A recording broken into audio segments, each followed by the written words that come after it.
This is Nedd Brockmann. Nedd Brockmann. Nedd Brockmann. Nedd Brockmann. This time last year, Nedd Brockmann made headlines for running across the whole of Australia.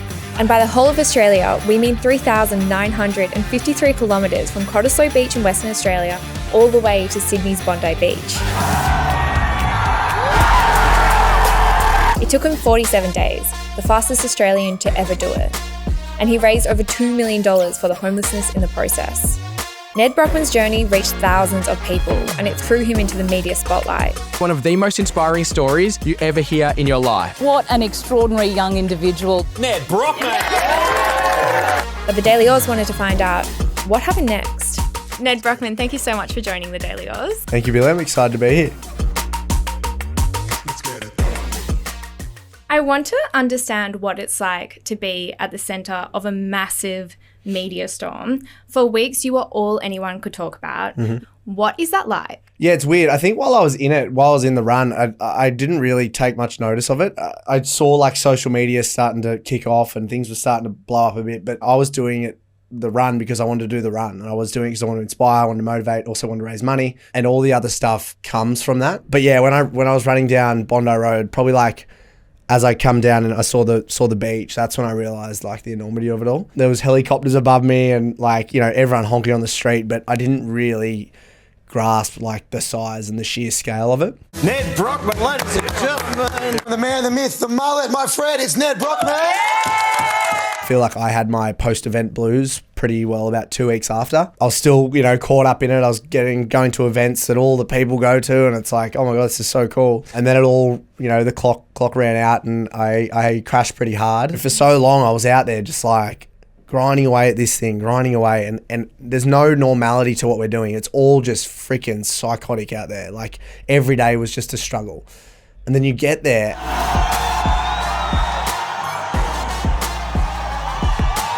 and then you try and associate back and you're in this whole new world in your life. Like I've ran from being relatively unknown to being, you know, one of the most prominent mullets in Australia.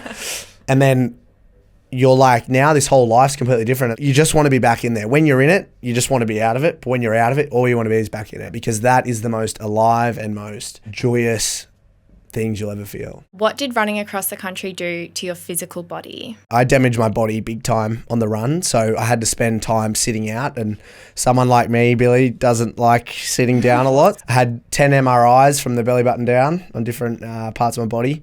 My bursas, which are like the sac around the joints and the tendons, were just so inflamed from repetitive overuse.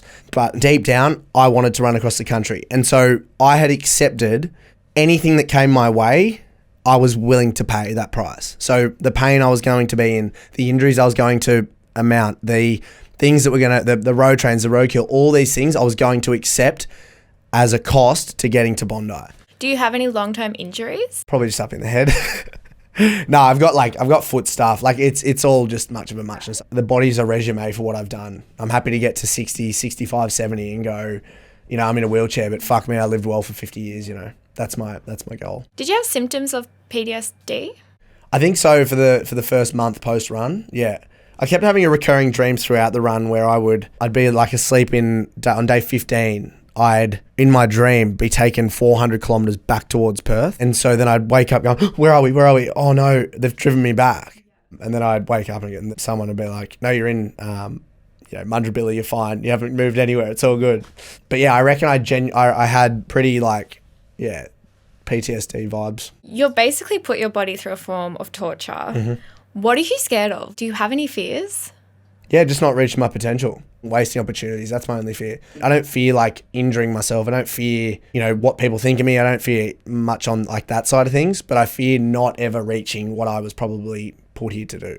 You talk a lot about wanting to be uncomfortable or choosing the uncomfortable option. Yeah. Do you like pain?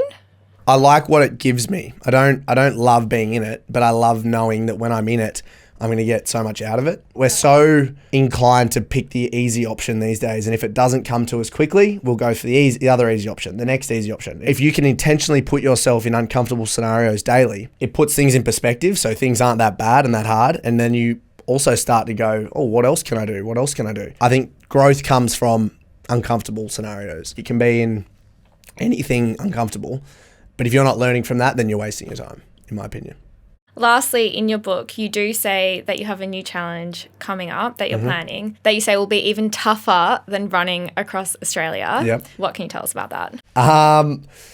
Look, I can't tell you what it is, but if I every second year for 5 more years can live that moment I felt in Bondi, then, you know, I will be happy. I've ticked off what I need to do in my life, because that moment and that feeling I got was just like, you know, I can't even explain it to people, because unless you've been there, you will never understand. So do you think you'll feel that extreme high again? Absolutely. The high wasn't getting to Bondi. The high was achieving what we had to get there. Like that whole journey of across Australia, knowing what we went through, that's what made Bondi so special. You know, whether there was 2 people in Bondi or however many were there, it was the same. It was the exact same special moment.